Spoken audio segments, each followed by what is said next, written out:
Herzlich willkommen zum Schulzirkus Pampelmuse, die 25 Jahre Jubiläumsgala.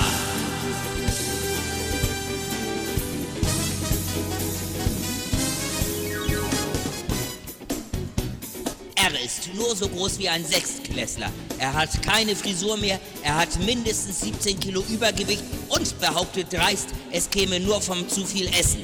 Hier ist die lebende Diskokugel Mich-Bert. Ich möchte einmal mit einer Wahrheit herausrücken. Ich habe sie lange geheim gehalten. Ich habe auf der Bühne immer behauptet, beim Schulzirkus Pampelmuse machen alles die Artisten selber. Das stimmt nicht. Ich mache alles. Ich denke mir die Tricks aus. Ich habe mir alle Nummern ausgedacht. Ich schreibe alle Lieder und nehme sie auf. Ich mache die ganze Technik. Ich nähe die Kostüme mit der Hand. Alle. Ich habe dieses Zelt aufgebaut in 1,5 Stunden.